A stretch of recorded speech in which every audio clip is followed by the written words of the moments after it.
नमस्कार, स्वागत है आपका। मैं हूं गौरव कुमार पांडे। आज एक बार फिर से बात करेंगे सरकार की बढ़ती मुश्किलों की। सरकार की मुश्किलें इसलिए बढ़ती नजर आ रही हैं क्योंकि लगातार हमने प्रदेश में प्रदर्शन और हड़ताल देखे हैं जिनका दौर खत्म होने का नाम ही नहीं ले रहा। अब सफाई कर्मचारियों ने सरकार के खिलाफ मोर्चा खोल दिया है। अपनी मांगों को लेकर सड़कों पर उतरकर सफाई कर्मचारियों ने सरकार के खिलाफ प्रदर्शन किया है।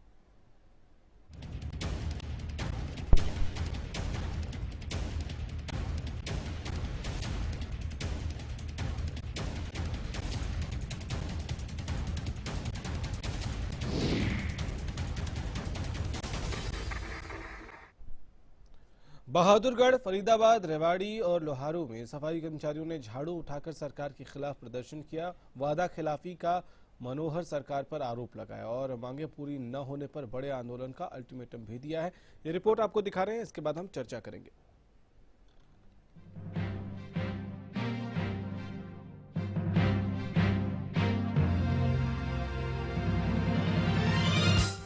प्रदेश की मनोहर सरकार की मुश्किलें कम होने का नाम नहीं ले रही हैं।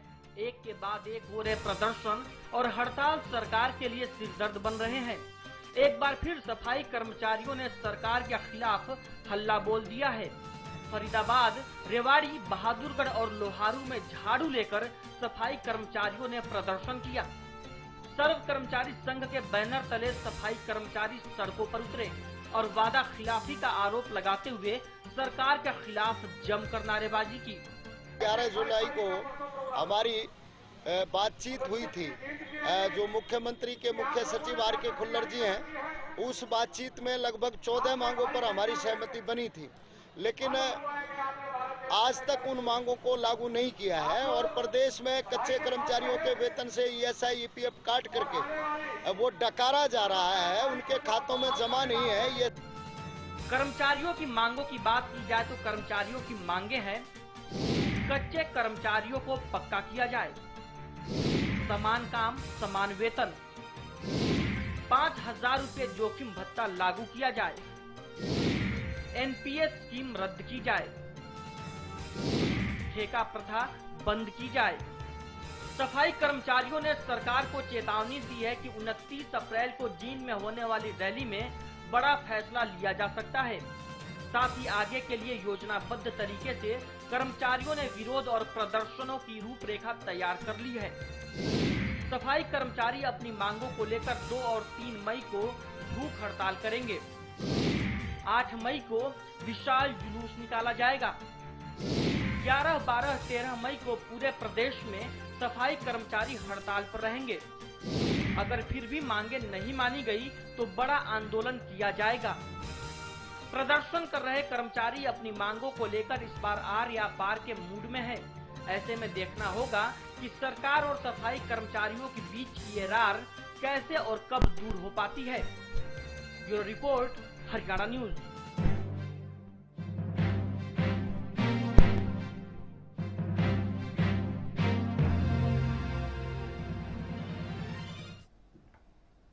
बहुत अजीब स्थिति है। हर दूसरे दिन या यूं कहें कि हर दिन आप किसी न किसी को सड़क पर उतरा हुआ जरूर देखेंगे प्रदर्शन करते हुए। तो क्या ये सरकार की नाकामी है जिसको लेकर ये लोग प्रदर्शन कर रहे हैं, या सरकार से उम्मीदें इतनी ज्यादा है लोगों को कि हर किसी को लगता है कि आप सड़क पर उतर जाइए, आपकी मांगे पूरी कर दी जाएंगी? दोनों में से क्या सच है और सफाई कर्मचारियों के इस प्रदर्शन से और कल की रैली से क्या असर होगा आम आदमी के जिंदगी में, उसकी मुश्किलें क्या बढ़ जाएंगी? राजेश कुमार हैं, कर्मचारी संघ के जिला प्रधान हैं। राजेश जी, नगर पालिका से हैं आप, नगर पालिका कर्मचारी संघ से, और सर्व कर्मचारी संघ में भी हैं आप। तो एक बात बताइए कि ये जो रोज रोज ऑलमोस्ट हर दूसरे दिन ये जो प्रदर्शन हो रहे हैं, ये करते क्यों हैं आप लोग? सर, सरकार को बने 42 महीने हो गए हरियाणा के अंदर। सरकार बनने से पहले भाजपा के चुनावी घोषणा पत्र में सीवर, वाटर, बेलदार, माड़ी, इलेक्ट्रिकल, फायर विभाग, इन्हीं डिपार्टमेंटों में ठेकेदारी प्रथा से उन्होंने काम बिल्कुल खत्म करने का वादा किया था। अब हम ठेकेदारी प्रथा नहीं करेंगे और पक्का कर्मचारी भर्ती करेंगे, जिसमें कि आज 42 महीने सरकार को बने हो गए। 42 महीने में और भी ज्यादा सरकारों से ठेकेदारी की है तो भारतीय जनता पार्टी की सरकार ने की है। हम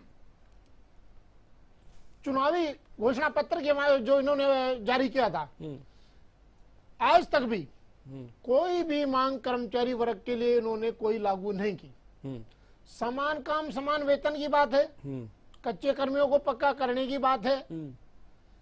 समान काम समान वेतन जब सुप्रीम कोर्ट ने डायरेक्शन दी देश के सबसे बड़ी न्यायपालिका ने, तो राज्य सरकार ने आज तक भी 42 महीने के ये हो गया सरकार बने, हमारा समान काम समान वेतन तो लागू नहीं किया। ये बोलिए कि ये तो आपकी बात भी नहीं मान रहे, अवहेलना का केस करिए। नहीं, सुप्रीम कोर्ट में याचिका दायर भी कर रखी है संघ ने, लेकिन सरकार क्या मानने को तैयार नहीं। इसीलिए हम कल 29 तारीख को संडे के दिन जींद में एक महा रैली करेंगे सर्व कर्मचारी संघ की, और जब भी अब सरकार ने नहीं मानी हमारी मांगे कल तक, तो फिर हमारा जो प्रदर्शन है 2-3 को होगा हमारा भूख हड़ताल, 7-8 को झाड़ू प्रदर्शन, और 9, 10, 11 तारीख को राज्यव्यापी हड़ताल के लिए कल ही जींद से घोषणा कर दी जाएगी। चलिए, आपने हरियाणा न्यूज के मंच से पहले ही घोषणा कर दी है। अशोक खटवाल साहब हैं, सफाई कर्मचारी जो हैं उनके प्रधान हैं। अशोक जी, क्यों झाड़ू उठा के सड़कों पर हैं? हेलो अशोक जी, झाड़ू उठा के सड़क पर उतरने की जरूरत क्यों? हाँ जी, ये प्रदर्शन की जरूरत क्यों पड़ी सफाई कर्मचारियों को? सफाई कर्मचारियों ने जरूरत नहीं पड़ी, जो साथ में मतलब ये जो समान काम समान वेतन की जो बात है, ये सुप्रीम कोर्ट ने जो आदेश दिया वो भी लागू नहीं करे सरकार। कई सालों से कच्चे कर्मचारी है, 10-10, 15-15 साल, 20-20 साल हो गए। ये पक्का करने की बात है। अच्छा, जींद में जो रैली 29 तारीख को कल पूरा हिस्सा लेंगे बढ़ चढ़ कर। अच्छा ठीक है, एक बात बताइए, अगर आपको लगता है कि अदालती प्रक्रिया में भी ये सरकार विश्वास नहीं कर रही है, अगर जैसा आप दावा कर रहे हैं कि अदालत ने कह दिया उसके बावजूद ये नहीं कर रहे हैं, तो अदालत में ही आप फिर से जा सकते हैं? नहीं, अपनी अदालत तो हमारी अदालत, अपनी अदालत तो जींद होगी कल, वही घोषणा होगी फिर अगली। अच्छा, आपके लिए अलग कानून है? हाँ। आप देश के कानून से नहीं चलेंगे? हाँ जी, मैं ये पूछ रहा हूँ कि अगर आपको लगता है कि कोर्ट के आदेश के बावजूद आपका हक आपको नहीं मिल रहा है, तो अदालत की अवहेलना का भी एक आपके पास ऑप्शन होता है। नहीं देखिए, ये तो बात सरकार ने देखनी चाहिए। जो अपन सरकार चुनी है, न्यायपालिका पर विश्वास नहीं कर रही, तो मतलब जो भी फैसला हुआ सरकार की न्यायपालिका का, वो तो सरकार ने मानना चाहिए, तो उसको समान वेतन देना चाहिए। तो इसीलिए हमने जो रैली कर रही है, कच्चे कर्मचारी को पक्का करो, इतना पक्का नहीं करते, समान काम समान वेतन। तो जो खाली जो पोस्टें बड़ी है 2.5-3 लाख हरियाणा में, वो मतलब जो पंजाब तरफ से वेतन स्केल की बात है, कच्चे कर्मचारी पक्के की बात है। तो आज जो किसान भी दुखी है, कर्मचारी दुखी है, मजदूर दुखी है, इस सरकार से सब दुखी है। अच्छा, ये बार बार क्यों होता है? मतलब इससे पहले भी हमने देखा कई बार आप लोग प्रदर्शन करते हैं, फिर मान जाते हैं, फिर प्रदर्शन करते हैं, फिर काम पे लौट आते हैं, फिर दूसरे चौथे दिन प्रदर्शन करते हैं, ये क्यों? ये तो सर आपने ही बेरा है सरकार के बारे में। आप तो मीडिया वाले आपने एक ही बात का बेरा है। जो पहली सरकार है जो मतलब मुख्यमंत्री यहाँ पर लेता है, फिर बाद में लाट देता है। जो पीछे जो मुख्यमंत्री थे, चौटाला था, भजनलाल जी थे, बंशीलाल जी थे, ओम प्रकाश देवलाल जी थे, पहले जो बैठ के जो बात होगी वो चीज लागू होगी। अब तो मुख्यमंत्री की अध्यक्षता में मीटिंग होती है और निचले मंत्री उसको फाइल कर देते हैं मीटिंग को। 29-17-3 को रिटायरमेंट कर्मचारियों की जो मीटिंग थी संघ के साथ हुई थी, तो वो भी हाथ भर ली थी, फिर हम लाट गए। मतलब झूठ बोलने का काम है सरकार का। अच्छा, ये तो सीधे सीएम पे ही मतलब। ठीक है सर, आप हमारे साथ रहिएगा। रेवाड़ी से हमारे संवाददाता सुरेंद्र गौड़ इस वक्त हमारे साथ फोन लाइन पे हैं। सुरेंद्र, रेवाड़ी में इनके प्रदर्शन से क्या असर पड़ा, पहला सवाल, और दूसरा कि ये जब रैली में जाएंगे इतनी बड़ी संख्या में, अगर जिससे ये दावा करा, अगर ये जाते हैं तो आम आदमी के लिए कितना परेशानी होगा? जी बिल्कुल, मैं आपको बताना मैं बताना चाहूंगा कि आज दिवाली में जो है सभी सफाई कर्मचारी नगर परिषद में इकट्ठा हुए और उसके बाद उन्होंने जिला सचिवालय पहुंचकर अपनी मांगों का एक ज्ञापन जिला उपायुक्त को सौंपा। उन्होंने अपनी मांगों का ज्ञापन सौंपते कहा कि सरकार के जो है 2017 से जो फंड सरकार के बीच आपकी आवाज स्पष्ट नहीं आ रही है सुरेंद्र, आपको दोबारा कनेक्ट करेंगे। जवाहर यादव हमारे साथ इस वक्त बीजेपी से फोन लाइन पे हैं। जवाहर जी, ये क्यों हो रहा है और ये क्या हो रहा है? हर दूसरे दिन हम देखते हैं कि कोई ना कोई प्रदर्शन कर रहा होता है। क्या सरकार से उम्मीदें इतनी ज्यादा हैं कि हर किसी को लगता है कि उनकी मांग पूरी हो जाएगी इसलिए वो सड़क पे है, या जैसा अभी ये सफाई कर्मचारी संघ के अध्यक्ष आरोप लगा रहे हैं कि ये सरकार वादा करके मुकर जाती है, बार बार वादा करती है और बार बार मुकर जाती है। स्वयं मुख्यमंत्री की अध्यक्षता में मीटिंग होती है, उसमें कोई बात तय होती है और वो मुकर जाते हैं। नहीं, एक तो ऐसा नहीं है कि सरकार कभी भी वादा करके मुकरती है, ऐसा नहीं है। किसी भी प्रक्रिया को पूरा करने में एक समय लगता है। दूसरे की आपने बहुत बेहतर कही कि इस सरकार से लोगों को उम्मीदें ज्यादा है, एक ये कारण है। दूसरा, जैसे जैसे चुनाव नजदीक आता है कर्मचारी संगठन स्वाभाविक मांगों पर आते हैं। वो एक माहौल सा यहाँ की परंपरा है। हरियाणा के लगभग की लोकसभा चुनाव आ रहे हैं, उसके बाद फिर विधानसभा चुनाव है।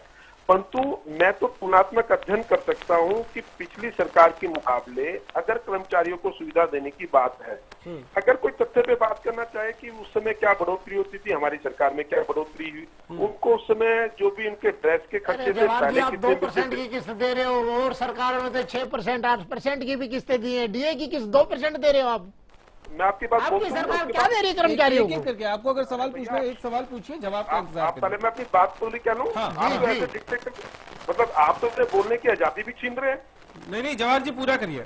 हाँ, मैं अपनी बात पूरी कर लेता हूँ। हमने चाहे इनके नौकरी के तनख्वाह बढ़ाने का इश्यू हो, हरियाणा का पहला राज्य ऐसा था जिसने 7वां वेतन आयोग सबसे पहले लागू किया। उसका लाभ मुझे तो मिलना नहीं था, कर्मचारियों को ही मिलना था। वो चाहे सफाई कर्मचारी हो चाहे और अन्य अधिकारी हो, सबको मिला। सफाई कर्मचारियों के लिए भी वेतन का जो उसका उनके हफ्ते होते हैं उसमें भी हमने बढ़ोतरी की। ऐसे ही 2004 से पेंडिंग थे 8200 रोडवेज के कर्मचारियों को जिनका पक्का करने का इशू था। 2004 का मतलब चौटाला साहब की सरकार, उसके बाद 2 कार्यकाल हुड्डा साहब की सरकार, उनको हमने पक्का किया। जो जेबीटी लोग थे 2011 और 13 से घूम रहे थे, उन 9850 लोगों को हमने नौकरी दी। एचईएस अधिकारी जो 2013 में हुड्डा साहब छोड़ के औद्योगिक सुरक्षा बल को 2004 में जो कि हुड्डा साहब ने हटा दिया था, उनको हमने नौकरी दी। तो यानी कि कर्मचारियों के लिए जितने जैसे जैसे हमें कोई कर्मचारियों को पक्का करने का वादा आपने किया था आपकी पार्टी ने। देखिए, जहां तक कच्चे मैंने बताया ना, जो रोडवेज के 8200 जो लोगों को जिनको पक्का किया है वो वही है जो 2004 से पेंडिंग से कच्चे अधिकारी थे, उनको हमने पक्का किया ही कर्मचारियों को। ऐसे भी जिस डिपार्टमेंट को संविधान सम्मत किया जा सकता है, परंतु कुछ लोग ऐसे डिमांड करने लग गए जो कि नेशनल की जो स्कीम है, केंद्रीय सरकार की जो स्कीमें थी जिसमें 75% केंद्र सरकार देता था और 25% हमारी सरकार देती थी। अब वो कहते हैं जी हमें भी पक्का करो, कारण कि वो एक कॉन्ट्रैक्ट की जॉब थी, वो कोई कच्चे कर्मचारी भी नहीं थे। परंतु इस समय जैसे जैसे मैंने आपको बताया कि चुनाव का समय आता है नजदीक, तो ये स्वाभाविकता हो जाती है कि लोग डिमांड ज्यादा करने लग जाते हैं। दूसरा, आपका कहना ये बिल्कुल ठीक है कि लगता है कि भाई भाजपा हमारी इस बात को मान सकती है, तो ये भी एक स्वाभाविक रूप से हो सकता है कि उनको लगता है कि एक एक करके जो इनके एलिगेशन है वो आप हम चर्चा कर लेते हैं। एक एक करके आप अपना एलिगेशन लगा सकते हो, जवाब दे लेंगे हम सरकार से। जी, मैं कहना चाहूंगा कि हमारी साल में 2 किस्तें देती है सरकार डीए की, महंगाई भत्ता 2% से ज्यादा अभी तक सरकार ने दिया नहीं। रहा कच्चे कर्मचारियों को पक्का करने की बात। एक सवाल, एक बार में एक सवाल, एक एक करके सवाल का जवाब लेते हैं। आप कह रहे हैं भत्ता 2% मिल रहा है, 2% से ज्यादा भारतीय जनता पार्टी की सरकार ने दिया। पिछली सरकारों ने 6%, 7%, 5%, 12% तक भी भत्ता दिया हमें। ठीक है। हाँ, देखिए, हाँ, इसका अंतर है। इसका अंतर इसलिए है कि पिछली सरकारों में वेतन आयोग का एक नियम है, जब आप वेतन आयोग को लागू नहीं किया था सरकार ने, उसके एवज में वो बेनिफिट दिया जा रहा था। जब हमने 7वां वेतन आयोग लागू कर दिया है तो इसके कारण जो वेतन में बढ़ोतरी दी गई थी, भत्ता इसलिए मिलता है कि वो जो वेतन की बढ़ोतरी जो होनी चाहिए उसको कंपनसेट करने के लिए दिया जाता है। जब हमने 7वां वेतन आयोग लागू ही कर दिया, क्योंकि वो 10 साल बाद वेतन आयोग लागू होता है। जब 7वां वेतन आयोग हमने लागू कर दिया तो निश्चित रूप से वो वाला भत्ता कम होगा ही होगा, क्योंकि उस बढ़ोतरी को हमने स्वाभाविक रूप से तुरंत मानते हुए उसमें ऐड कर दिया। पहले वो नहीं मिल रहा था। ठीक है, पहले वो नहीं मिल रहा था। ठीक है। अगला सर, आपकी सरकार ने तो हमारा जोखिम, जो अंतिम राहत हमें 2000 रुपए महीना मिलती थी, वो भी प्लस 18 महीने की हमारे से काट ली गई है। क्या वेतन दिया आपने? हाँ, इसलिए 18 महीने का हमारा जवाब काट लिया गया है। जवाब सुनिए। इसलिए काटा गया क्योंकि 7वां वेतन आयोग लागू किया गया, वो इस एवज में मिला था कि 7वां वेतन आयोग लागू नहीं होता, पर हमने 7वां वेतन आयोग पीछे से लागू किया। जब वो पीछे से लागू किया तो इसके नाते जो बेनिफिट मिल रहा था वो तो वापस लेना स्वाभाविक था। उसमें गलत क्या है? मैं तो ऑन एयर बोल रहा हूँ। जब हमने 7वां वेतन आयोग पीछे से लागू किया है, ठीक है, और उसकी भरपाई कहीं दूसरे रूप से की कच्चे जा कर्मचारियों को पक्का करने का जो एक आपको आरोप है कि इन्होंने वादा किया था और नहीं किया, वो क्या है? मैं जवाहर जी से पूछना चाहूंगा कि अगर नगर पालिका, नगर परिषद और नगर निगम में जब से भारतीय जनता पार्टी की सरकार बनी है, 42 महीने आज हो गए सरकार बने हुए, अगर एक भी कर्मचारी पक्का किया है तो क्या आप मुझे ये बताएंगे पूरे हरियाणा में? ठीक है, जवाब। देखिए, इनका पर्टिकुलर वो विषय कच्चे की दायरे में आता है नहीं आता। हमने जो मुझे ध्यान है, जैसे मैंने 8200 बताया हरियाणा रोडवेज का, वो मुझे ध्यान में था क्योंकि उस समय मैं उस प्रक्रिया में इन्वॉल्व था, इसलिए मुझे उसकी जानकारी थी। इसके अलावा भी अगर जो इनका है, अगर या तो मुझे और क्योंकि कुछ समय देते हैं तो हर एक चीज की जानकारी मुझे नहीं हो सकती कि ऐसा कि सारा कुछ मुझे पता हो। हम भी डिबेट में आने से पहले कुछ तथ्य कलेक्ट करते हैं कि इस विषय पे चर्चा होगी। परंतु अगर ये नहीं हुआ है तो उसका भी मैं कारण बता दूंगा, और हो सकता है वो भी बता दूंगा, और नहीं हो सकता तो क्यों नहीं हो सकता वो भी। नहीं, ये सफाई कर्मचारी जवाहर जी आज नहीं, ये पहली बार नहीं है कि वो सड़कों पर हैं। लगातार कई महीनों से हम देख रहे हैं कि हर थोड़े थोड़े अंतराल के बाद ये सड़कों पर होते हैं और इनकी डिमांड होती है कि आपने वादा किया था आपकी पार्टी ने सरकार बनने से पहले कि इनको पक्का किया जाएगा कच्चे कर्मचारियों को, अब तक नहीं किया गया। देखिए, इसमें कच्चे कर्मचारी की एक प्रक्रिया, कुछ हमने कर दिए, कुछ क्यों नहीं हो पा रहे उसका रीजन अभी मैं तो ये पूछ रहा हूँ, जवाब तो देने दो, जवाब देने पूरे हरियाणा में अगर एक भी नगर पालिका, नगर राजेश जी जवाब देने, नगर निगम में राजेश जी जवाब देने। हाँ, दूसरा देखिए, जो ये कर्मचारी है, सफाई कर्मचारी है, या जो लोग सीवरेज को साफ करते हैं, मैं मानता हूँ कि हमारे यहाँ की सबसे है जिसको सबसे ज्यादा सहयोग की आवश्यकता है। आज सीवरेज में इससे पहले ठेकेदार के थ्रू लोग रखे जाते थे, क्योंकि ठेकेदारी की व्यवस्था में वो बेचारा सीवर में उतरता था और 4-4, 5-5 लोग उस सीवर में ही रह जाते थे। सरकार उनको इसलिए सुविधा पैसे नहीं दे पाती थी क्योंकि वो ठेकेदार के कर्मचारी होते थे। सरकार ने उस संवेदनशीलता को समझते हुए उसके लिए भी हमने किसी का जीवन नहीं जाना चाहिए, किसी के जीवन की कोई कीमत भी नहीं है, परंतु आज हमने उसमें भी लाखों रुपए का प्रावधान इसलिए किया है कि वो मरने वाला व्यक्ति है तो इंसान, चाहे वो ठेकेदार के थ्रू है चाहे किसी के है, ये सुविधा हमने दी है। नहीं, लेकिन सर आपने जवाहर जी अपने कच्चे कर्मचारियों को पक्का करने वाले सवाल का जवाब नहीं दिया। एक छोटे सा ब्रेक के लिए मुझे रुकना होगा, एक छोटा सा ब्रेक, जल्द लौटेगा।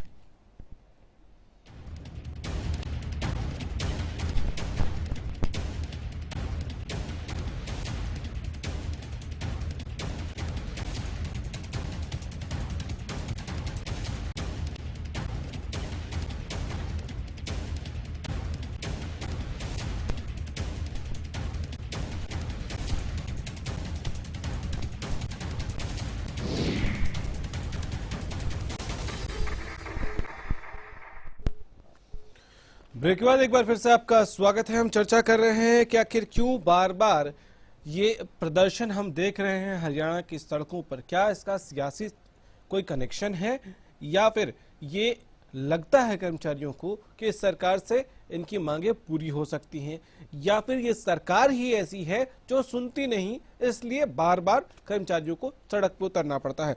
राजेश जी हैं हमारे साथ और जवाहर यादव जी बीजेपी से इस वक्त हमारे साथ फोन लाइन पे हैं। राजेश जी, आप अगला सवाल क्या पूछना चाहते हैं, क्योंकि हम चाहते हैं कि एक एक करके जवाब ले लिया जाए। सर, मैं ये कह रहा था कि सरकार ने अगर एक भी कर्मचारी पक्का किया हो पूरा हरियाणा में, नगर पालिका, नगर परिषद व नगर निगम में, या ठेकेदारी प्रथा समाप्त की हो, तो ये बताए सरकार। ना ही तो आज तक कोई कर्मचारी पक्का किया है और ना ही ठेकेदारी प्रथा समाप्त की है, और बीजेपी की सरकार बनने के बाद ठेकेदारी प्रथा को और बढ़ावा दे दिया गया। और ठेकेदारों ने क्या किया है, जो कर्मचारी 10-10 साल से 8-8 साल से काम कर रहे हैं उनको हटा दिया, उनकी जगह पे नए कर्मचारी रख लिए, और जिन्होंने कोई 20 साल 30 साल की उम्र में लगा और उसको 10-15 साल काम करते होंगे, उसकी 45 साल की एज होगी, ये नया और एक्ट डाल दिया उसमें वे 45 साल से जो कर्मचारी ज्यादा वो लगेगा ही नहीं। ये उनकी गलती थोड़ी है, सरकार की गलती है, क्योंकि उनको पक्का नहीं किया गया। तो ये कुठाराघात है एक किस्म से कर्मचारी के साथ। ठीक है, ओवरऑल कल जो रैली आप कर रहे हैं वो किस विषय को लेकर है, क्या डिमांड है उस रैली के जरिए, और क्या ये रैली शक्ति प्रदर्शन है आप लोगों का? शक्ति प्रदर्शन बिल्कुल है, और सरकार को चेतावनी भी है इस रैली के माध्यम से। अगर सरकार नहीं चेती तो 9, 10, 11 मई को हम स्ट्राइक करेंगे। 3 दिन का अल्टीमेटम हमने सरकार को दिया हुआ है, और सरकार 9, 10, 11 की स्ट्राइक के बाद भी नहीं चेती तो ये स्ट्राइक अनिश्चितकालीन हड़ताल में तब्दील हो जाएगी। इसकी जिम्मेदारी स्वयं सरकार व प्रशासन की होगी।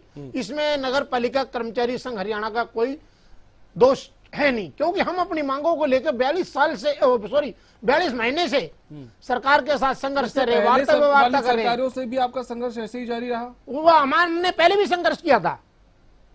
कांग्रेस की सरकार थी, हुड्डा जी मुख्यमंत्री हुआ करते थे, लेकिन उनको मैं आज इस चैनल के माध्यम से एक धन्यवाद जरूर करूंगा कि उन्होंने ठेकेदारी प्रथा खत्म करके हमारे 2136 आदमी निगम के रोल पे ले दिए थे, जो कि ठेकेदार से बिल्कुल उनका वास्ता नहीं है। आज भी वे कर्मचारी, कुछ की डेथ होगी, कुछ उन्हें काम छोड़ दिया, तो 1833 आदमी अभी मौजूद है, वे निगम रोल पे कार्य कर रहे हैं। निगम उनको तनख्वाह देता है, वर्दी वगैरह जो भी फैसिलिटी है। 2100 लोगों को किया पिछली सरकार ने जी, तो इस सरकार से क्या उम्मीद करते हैं? इस सरकार से उम्मीद तो हम जब करें, बट 42 महीने हो गए, 18 महीने कुल रह गए इनके राज के, लेकिन जाते जाते ये सफाई कर्मचारियों का इतना भी बोला भी ठेकेदारी प्रथा से ठेकेदारी खत्म कर दी जाए।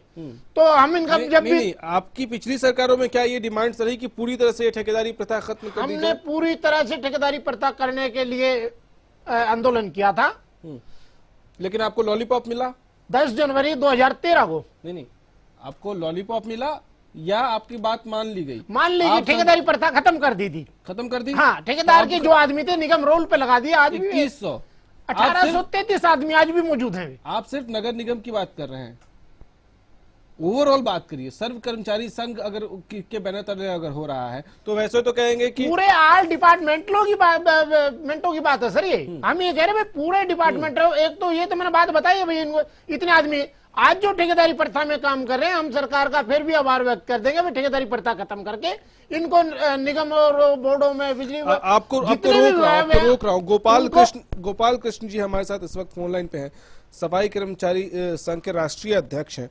गोपाल जी, हाँ जी, मुख्य मांगे क्या हैं? और मांगों से ज्यादा ये जानना चाहता हूँ कि बार बार सड़कों पर उतरने की जरूरत क्यों पड़ रही है?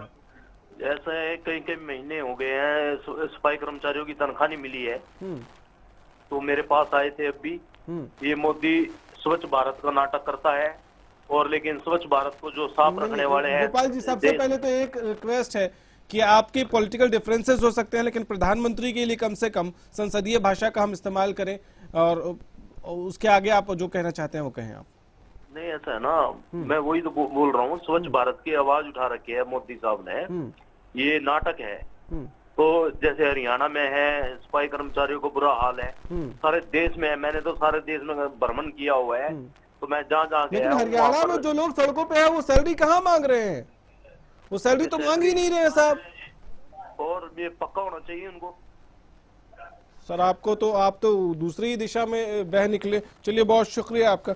आपका भी राजेश जी बहुत शुक्रिया, वक्त इतने ही की इजाजत देता है। लेकिन बहुत अजीब है, बार बार अगर कर्मचारी सड़क पे उतरे तो कुछ तो गड़बड़ है। सरकार को ये सोचना चाहिए, क्योंकि जब कर्मचारी सड़कों पर उतरता है तो आम आदमी को बहुत ज्यादा वजह झेलनी पड़ती है। फिलहाल इतना ही, इजाजत दीजिए, नमस्कार।